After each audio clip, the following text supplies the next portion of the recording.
Um, What's up, TikTok? And Facebook, YouTube, Twitch, and Twitter. All of we should be live everywhere. Uh, it's been a hot minute, so hopefully I did this right. We'll see. So my name is Jared Budlong. I'm running as an independent candidate for governor in Alabama. Today is the runoff for the primaries. So after today, we will know who the official candidates are for the main parties for Republican. Well, we already know the Republican candidate for governor. Meemaw is still here. The Democratic candidate we will know after today. So tonight we are having our campaign policy meeting. So we will be discussing the main three topics for my campaign, which on TikTok you can see on the side: healthcare, education, and prison slavery. I don't have that set up for the other platforms. Sorry, we'll get that fixed for the next meeting. So anywho, this is an open meeting, so my campaign manager and I, Taylor, will be discussing policy. If you want to be actively involved in the discussion, you are welcome to join the meeting next time. We will get that set up. We're this is what is it called, like a dry rehearsal? Like if you're here, a catching it. dress rehearsal. Dress rehearsal, is that what it is? Look, I'm thinking dry Yeah. opening for a restaurant. Maybe I'm mixing up Let's the say terms. you were not in theater, were I you? was actually, but it's been a bit. Jared. Listen, listen. All right. So I think the thing I want to mention first, well, there's a bunch of people in TikTok. Because TikTok has a wonderful reach. Birmingham, Alabama, currently is either creating as a city or at least allowing as a city what are effectively human storage units to be built. So I'm addressing TikTok, but if you're not, if you have no idea what I'm talking about and you're from Alabama and that sounds as bad as it, if that if that sounds really bad, because it just does, go follow. Oh, I think it's Rob Star. Now I've got to go look up their name. Taylor, can you look that up? Yeah. Okay. You texted me Rob Yeah. Star. Yeah. Well, check the. I think I sent you one of their videos. Anyway, or I tagged you in one. So there is a creator on TikTok who is documenting as best they can that situation. So they are essentially, somebody is essentially building wooden and corrugated metal chicken houses or chicken coops that they are going to put houseless people in to get them off the streets during the World Games coming up in 2 weeks. So if that sounds as atrocious to you as it does to me, uh, check out Rob Star's account. I'm going to double check. Yeah, I say I am. Taylor's looking that up just to make sure I get the right name. But they are actively trying to help alleviate how bad of a situation that's going to be. We can't do anything this close. Oh dear. We can't. It's I, okay. We can't do it's anything this Star close Rob. to like fix it, but we can try to try to make that situation less atrocious. So, washing stations, hydration stations. I don't know everything that they're trying to do. I literally found out about this like 2 days ago, and I'm trying to get more info. But Taylor, go ahead. I wonder. No, I was just gonna say. I wonder if it started off as best intentions and just They've kind of known for a snowballed while. from there. Yeah, I don't know that I want to give that much credit. That's fair. I don't have any info, but they've like this isn't a it isn't like, oh, in 3 weeks the World Games decided that they're gonna show up to Birmingham. Like they've known for a No, while. we've had a countdown for over a year. Yeah, We've known for over a year, but yeah, you cannot. yeah, If anybody is watching, not from the South, um, you cannot put any human or anything living in something in the South yeah, without adequate airflow. And I don't mean just an open window, I mean mechanical airflow. You yeah. cannot do that. Yep.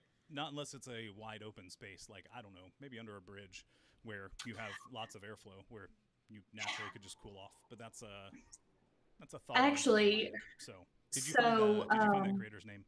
it is Star Rob, Oh, Star Rob. I didn't know what it Starr. was. Okay. Yeah. Actually, so Let me see if I I can keep put my that niece in the comments. downtown. I keep my niece. They live in downtown Birmingham. I keep her a couple days a week, and I drive by some houseless people. I drive by kind of like their living area, and I've brought like drinks and stuff to them previously because I passed them, um, and they had a community under a bridge, which, you know, that offers them protection, and, you know, it was off the highway and stuff like that. And I drove by a couple of weeks ago and they had been completely moved. Yeah.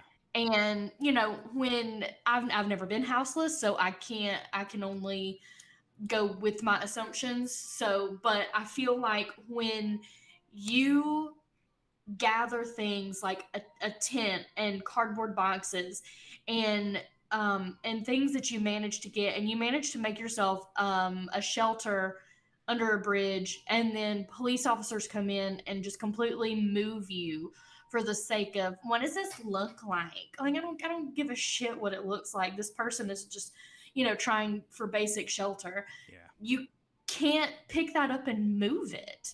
You know, like, you literally have to start over. And something as simple and what we take for granted and throw away, like a cardboard box, you know, could have been a wall panel, could have been a sleeping mat and stuff. But, you know, you can't just pick that stuff up and move it when you're transient. You Nope. cannot. And, you know, it's, I have not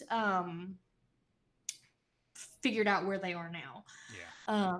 Well, You know, they may be coming to a chicken coop near you. So. Oh God. If you're in the Birmingham area and that's something you can, you know, confirm / help out with, again, reach out to Star Rob. But, you know, that's kind of all I have at this point. So I don't want to dwell on it too much because I can't be informative. Like, I don't have any info to give. So what I do want to move on to, though, is talking about actual coming up with actual policy ideas and actual ways to help out the state, right? I want to TikTok. So Broke Brain today was literally the primary runoff. So that was Democratic and Republican stuff. Independent will be in November. So yeah, don't worry, you didn't miss anything. November 8th is what we're worried about. And it's a write-in campaign, so you won't see my name. You got to learn how to spell it, unfortunately. So that's where we're at. So campaign stuff. I think because of what I was recently made aware of, I want to start with we'll start with just slavery in prison, the prison system, just because that's currently, it's the thing that got me motivated in the first place, but it's also something that is now fresh on my mind based on something that I found recently, and that is the proceedings for the Constitutional Convention of 1901 for the Alabama Constitution. There is, you know, we make record of all of those meetings. What I wasn't aware of is that they were actually accessible through the state's website, and that documentation has confirmed what many people just assume to be true, but I didn't know it was as explicit as it actually is. So you didn't know they said the words. Yeah, I didn't know they literally said it, right? So, yeah. What I mean is that, you know, 1901, we're still, you know, 40 years outside of the ending of slavery, so to speak. That is when this Constitution is written. And it's our 6th Constitution. It's still the one we're using today. And on day 2, well, let's start with day 1. It's just a roll call. It's like, hey, here's everybody that's supposed to be here. Here's all the legislators. We're coming together to make a constitution. This is the convention. You know, is everybody here? Done. Okay, cool. Adjourned. Come back tomorrow. Day 2 is kind of the why are we here day, right? From what we have documented, it's, hey, why are we here? And rather quickly, they mention Northern interference, and then jump into a section that I want to read excerpts from, and just so that we're all on the same page. So the official proceedings basically they open with a prayer, and then they have a confirmation of what the purpose is. Hey, we're here to make a new constitution, and the way it's phrased. I'm gonna make sure I skip to the right place. Okay. One has studied the history of recent events to very little purpose, who has failed to discover that race prejudice exists at the North in as pronounced a form as it is in the South, and that the question of Negro domination, when brought home, will arouse the same opposition in either section. And what is it that we want to do? Why it is within the limits imposed by the federal Constitution to establish white supremacy in this state. And then further down, after they go through some atrocious language and talking about black people, we're going to jump straight to, but if we would have white supremacy, we must establish it by law, not by force or fraud. If you teach your boy that it is right to buy a vote, it is an easy step for him to learn to use money to bribe or corrupt officials or trustees of any class. If you teach your boy it is right to steal votes, it is an easy step for him to believe it is right to steal whatever he may need or greatly desire. The result of such an influence will enter every branch of society. It will reach your bank cashiers and affect positions of trust in every department, and it will ultimately enter your courts and affect your administrations of justice. So, literally the premise, the whole reason behind writing this new Constitution is literally to instill white supremacy into law in the Constitution of our state in Alabama. And that is something we all should be horrified by it? Well, yes, but we also, like, when we're thinking about, the laws that are on the books and, like, whether or not, it's something that should be punished with life without parole in prison or 10 years in prison or, the Habitual Felony Offender Act. All of those, we have to understand how this stuff started, and it's that. Like, without question, it starts here because this is the Constitution we're basing all of this other stuff off of. So, that being said, like, when I talk about wanting to completely rethink our justice system, it's because of this. Like, I didn't know that it was explicit when they were writing it, but it's because of that. Like, it's permeated. White supremacy has permeated the entire culture and society within Alabama to its core. It never went away. They just made it legal. So, that's kind of where we're at. One of the things that people keep asking is, like, what is my plan for when I get into office? And there's very little that the governor of a state, especially in ours, can do unilaterally and actually enact change. There's not a whole lot that they can do, and that's intentional. And I actually am not directly opposed to that as an ideal, right? Like, we have separation of power, and that way, no one person can be in theory, can be a dictator or an authoritarian. There we go. You don't want that, right? That's not a good idea. So I got it. The problem is how far we've gotten, and the laws that are there. It makes wanting to change things really difficult when it's already a one-sided system. Like, all three branches are full of people on one side.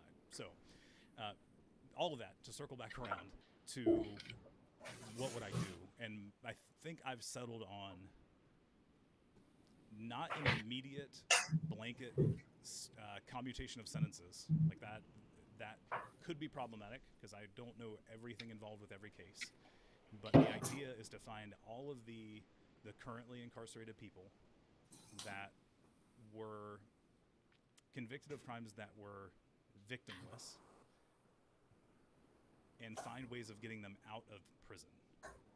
And the easiest way for me to do that would be commutations. Say, hey, you've served your time, sentence is done, over, you're good. That's where I'm at. So what we're doing here is just having an open discussion on, like, what that means, and it's a weird thing for a politician to do. I get it. Thank you to everybody who is watching this either now live or watching it later. The idea is to actually do this open with you all because we're trying to change how the state works. We're not trying to keep doing the status quo where things get done behind closed doors and new laws get created while you're at work and you have no idea what's going on. Like, we're discussing this openly, and it's on purpose. So that's where I want to go, and I understand that I can't, in good conscience, just say, hey, everybody who had a drug-related offense, you're let go, because I think drugs should be legal. We should solve the problematic pieces of drug use with healthcare rather than the prison system. So we have to, especially because the prison system doesn't address it beyond them drying out for lack of access at the beginning, but I mean you can still get yeah, drugs in and prison. they're supposed to have healthcare. Like I get it, but the quality of healthcare that's provided in the prison system, self-admittedly by people who work in the prison system, even the people that are upholding the entire structure. The previous director of the Department of Corrections, John Hamm, I think is his name. There's an interview of him basically saying like, yeah, we can't provide the healthcare these people actually need. The problem is like he isn't thinking about it like maybe they shouldn't be here in the first place. He's like, we can't provide the adequate services, so maybe we need more buildings and we need more personnel and all. It's like, no, we just need less people in prison. Like Yeah. like you shouldn't be in prison for 10 years for possession of marijuana of any like ever. Like that literally doesn't solve the problem in any regard. So let's rethink this. So Yeah. the idea, instead of having a blanket like first day, writing off the 6,000 people who were admitted last year for any what should be victimless crimes. I don't know because that's I don't have all their details, but there were about 6,000 people who were admitted for poverty-related crimes in 2021. Instead of just blanket stating like, "Hey, all of you are released," because it could have been armed robbery. Like, there's potential dangerous situations, and we don't want to just. I don't want to blanket just release people like that. It doesn't seem like a wise decision. So the idea I have currently is to come up with a commission, I think is the right word for it, or a panel to review all of the what should be victimless crimes. Like people were, it wasn't murder, it wasn't manslaughter. Like no one immediately definitely was in physical danger, and then review those for outliers, like mental abuse or anything else. Like find stuff that there may have been victims that it wasn't apparent by the crime that they were charged with, right? I think there's also an element of you don't want to release a person who is charged with a poverty related crime back into the exact same situation that drove them to that poverty related crime, because I mean Oh that's yeah, just recidivism, so I yeah. mean like They'll end up back in releasing the them. system. Yeah. Exactly. Yeah, we already have a 30% recidivism rate, roughly. Yeah. We're not looking to No. increase those numbers. No. So we've got to find a way to do that where we're reducing the population in the prison system, because if people aren't aware, not everybody is, we're on across all of the facilities, we're at about 180% to capacity, and the current solution to that for the administration we currently have is just to build more prisons. Again, that hasn't been working. We've been building more and it doesn't solve anything. Let's try something new. So 180% to capacity, like that's across all of them. So there are some places that are 200 plus, and some places that are under that 180. That's how averages work, right? But just think about that. Like we have a facility that's meant to house, let's say it's 200 people. There's a possibility those places could be holding 400 people, to the point where we have what should be a warehouse that now is just rows of cots, and it's housing 200 or 300 inmates with very minimal oversight. And that's where I don't really like the phrase, but the one that comes to mind is like the idle hands of the devil's playground situation, where like they're literally just stuck in cages all day, that they have nothing to do. What do you expect to happen when you're frustrated? You're potentially in there for something you didn't do, or in there longer than you should be for what you did, and you have 300 people in a room.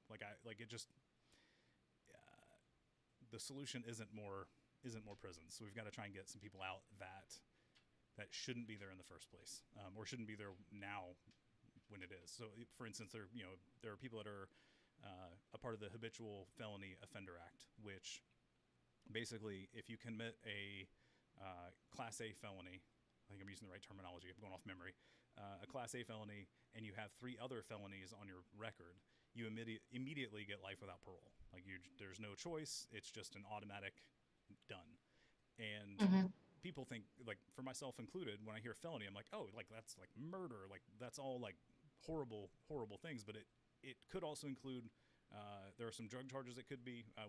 Taylor and I talked about this previously. Some of the felony charges, at least, maybe not the highest, but some of the previous felonies could be riot related. So like you could be charged with a riot, Protesting. right? Which recently Yeah, was you're in the charged charge. with domestic terrorism. Yeah, you have a new definition of riots, which if anybody isn't aware, go look that up. It just happened last month. We just changed the definition to where if you potentially were going to cause potential threat and danger with more than five or more people, you could get charged with, being riotous.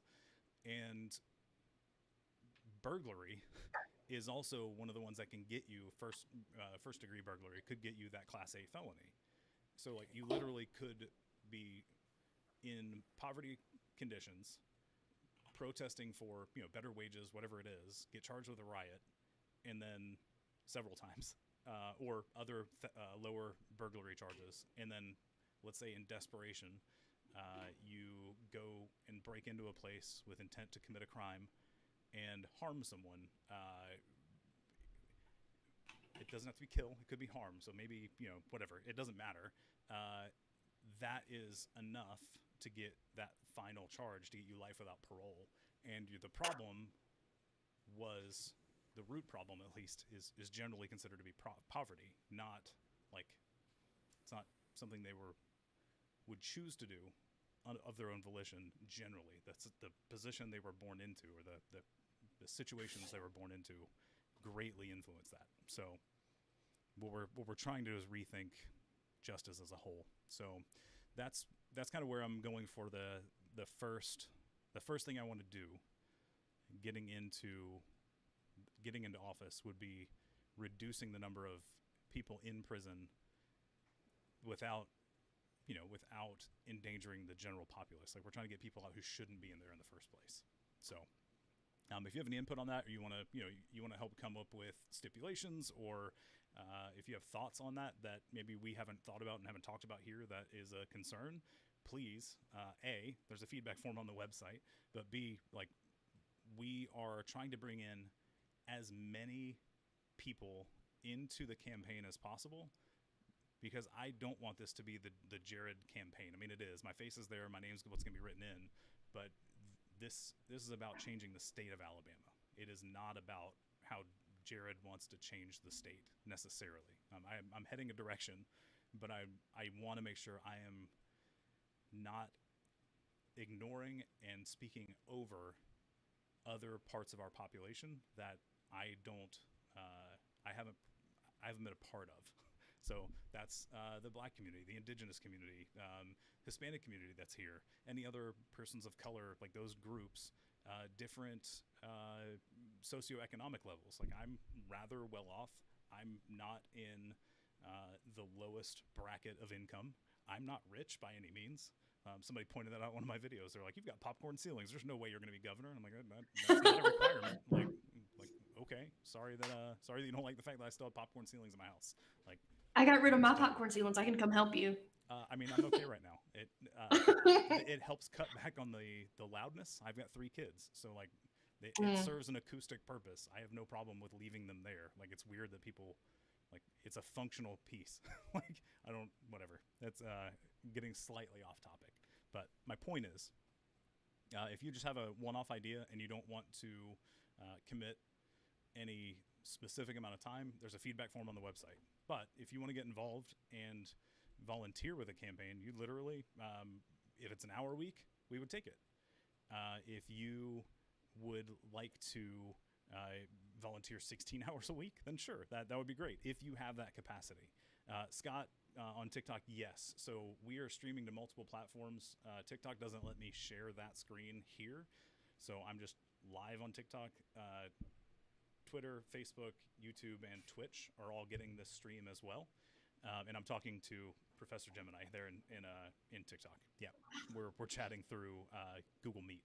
And another thing that I didn't mention previously, but like this meeting and the other 2 regularly scheduled meetings will be posted to the website with a link to this Google Meet. Like, I be respectful, but if you want to show up and help join the conversation and help out with these discussions, that will be an open link. It's a recurring meeting for those 3 3 regular meetings, you are welcome to join. So we're going to have a policy meeting.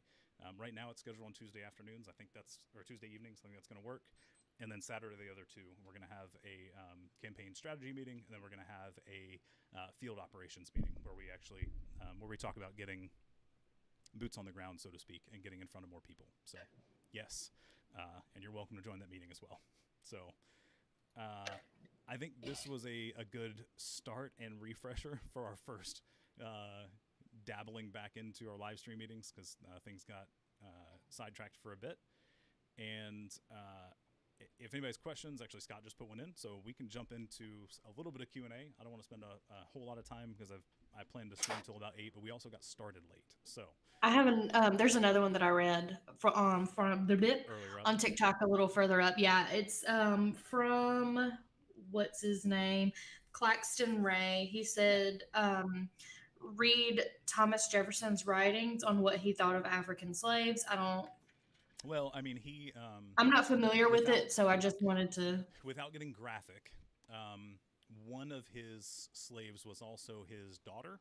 Oh, So, yeah. Yeah, it's problematic in general. Something to point out though is, and I don't remember the names, so go look it up so you don't just trust a random dude on the internet. But people keep asking about the Second Amendment, and like, it's timely. I get it. We have at least a lot more domestic terror events that happen in public with actual domestic terrorists not protesting. Yeah, with pew-pews. I have to be careful on TikTok.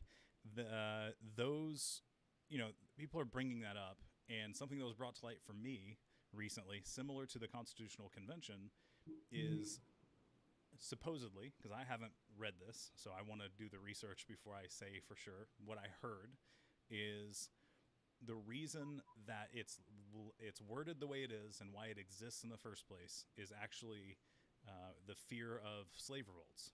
So the idea, and the reason it says a well-organized militia to protect the state and not the nation, is that the southern states were actually worried about slave revolts happening and not having the backing of the federal government to come quash those either quickly or efficiently, based on previous experience where the national militia or the federal militia didn't show up sometimes. So they wanted it written in a way that allowed them to have their own militias to help quash those rebellions, essentially. So that's another piece of info to consider when we're all thinking about firearms rights, right? And like, well, we should all have these rights to do this, and like, I get it.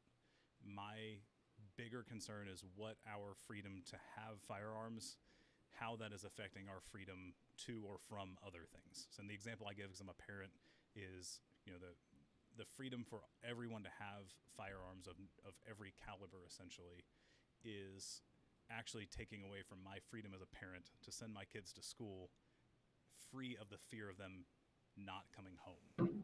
Like that should be a freedom that I have, to be able to send my kid to a school that they're technically required to go to if you don't want to get in trouble with truancy laws. I should be able to send them free of fear of not having to, or of never seeing them again, or coming home in a body bag. Like let's be real, there are consequences to the freedom that people are espousing and wanting. Now, I am not espousing we should take everyone's guns. I'm saying we have to think about this. That's all. I don't have a solution. If somebody had an easy solution, it would be fixed.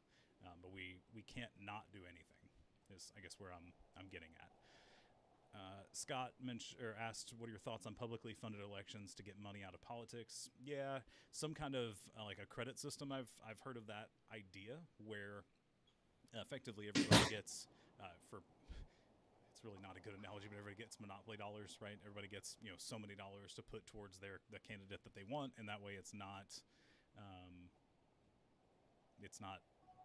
real money that some people have more available of. You get some kind of credit, and everybody gets an equal number of, or an equal amount of credit. I would like to see if that's been tried before. I know that money in elections is the big problem that we have right now. Our current governor in Alabama got $2 million from a single donor who is out of state, and it's the largest donation to a governor in our state that anybody is aware of by an order of magnitude, like 4 times from the last research that anybody has presented that I've seen. The next biggest previously to this was 500,000. So 500,000, 2 million. Like it's a much bigger difference. And the fact that we are slowly removing those restrictions as a country is concerning to me. But I'm not worried about that currently, Scott, because I don't see that changing anytime soon. Like that I don't see that something that's going to change. Unfortunately, like I wish it would, but I don't think that's something that's going to change anytime soon. What I would rather do is focus on the things that I think we can actually affect people's daily lives. Because, and I made a video about this yesterday, I think. Like the state and local elections, money affects it, but I know we can we can kind of get around that if everybody will actually start wanting to participate. Like that's our biggest problem is the participation level right now.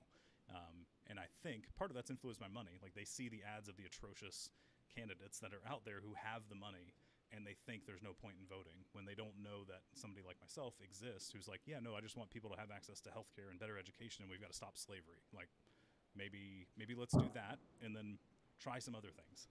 Like let's try some other stuff after we let people not have to worry about whether they're going to have their teeth fall out because they don't have enough money, or worry about the kids who don't get a good enough education because they live in a poor part of the state who historically has been redlined, and now their schools are underfunded because we use property taxes as a portion of the funding for their school.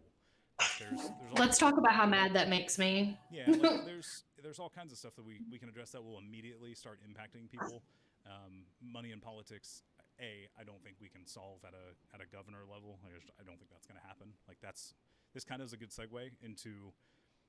I started talking about it earlier, where the governor can't unilaterally make changes. Like I can't just make the world better, because that would allow for an abuse of power. What you have to do as citizens, or what we have to do as citizens, I should say, because I'm still voting, we have to elect other officials, not just the governor. We have to affect the Senate. We have to affect the House of the state, and also the national, state and House, and make sure we're voting for people that we think will work for us. In our state, I will openly admit that's really hard to do. In my area, there were 4 Democratic spots on the primary ballot. So, like, there wasn't a whole lot to vote for. Like, there wasn't a whole lot of choice. The flip side is that literally means there is no competition for you. Like, at that, if you're looking for a small thing, like, go. I messed with somebody here on TikTok about running for coroner, or I think Claxton joked back about it because it was like, yeah, I mean that's an elected position. Like a lot of people don't know that. Like your coroner is an elected position. You can run for coroner. And like that actually could be helpful in some scenarios. Like you could make some realistic change, because that's the person who takes the reports and the medical examiner's reports and makes a decision on cause of death. If I remember the position description correctly, like they aren't the medical professional, but they're taking the advice of all the professionals and pulling it together and making that call. If I remember correctly, go look at the position description. But that could be a very important role. You could change the outcome of some people's, justice, if we want to use that term, like the justice somebody receives because an accurate cause of death got written down. So okay, so I just watched a documentary on this, and it kind of makes me want to run for coroner. But the the coroner of coroner. But the medical examiner was like, yeah, I think this is what the cause of death was, and the coroner was like, no, you're gonna put this instead. And that was one of the things that convicted the dude. If nobody has seen it, it's The Staircase. I think it's dramatized in the one with old what's his neck. Yeah, there's a dramatized. Is that what Yeah, you said? what's his neck? Oh my gosh. Yeah, what's this? What? Anyway, Um, but yeah, there's a dramatized version, and then there's a documentary, and I watched the documentary and parts of the Where can people find that documentary? I think I'm gonna ask you live and see if you remember. I want to say it was Netflix, but yeah, it was It's just called Colin Staircase or Firth. The Staircase. The Staircase. Okay. It's years ago. I'm behind the times. But yeah, that was a lot of but yeah, the coroner was like, "No, we're going to do this instead." Is it Yeah. Colin Firth? Oh, is that that's Eureka guy, right? No, that's I Colin. don't, I don't remember his name. Anyway, it doesn't. Farrell. It is No, Colin Firth. it's Colin Firth. Okay. Uh, yeah. Not that it matters. So if it is on Netflix, watch The Staircase. But then watch The 13th if you haven't.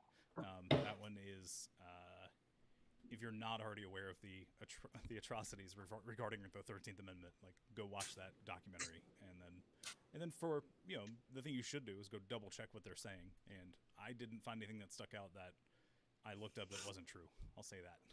The things that stuck out to me, I went and looked up and was like, oh crap, like that's for real. All right then. That's everything just keeps piling on and seeming to get worse. But I don't have anything else. So Taylor, I want to be respectful of your time. I might hang out on TikTok for a little bit. If you're on Facebook, YouTube, Twitter, or Twitch, next time I'm hoping I will see your comments. Right now I cannot see them because I'm not using the same setup exactly as I was last time. So super apologize about that if you've been commenting.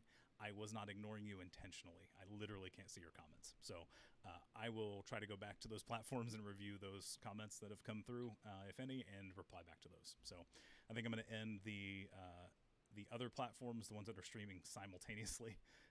Have a good night, TikTok.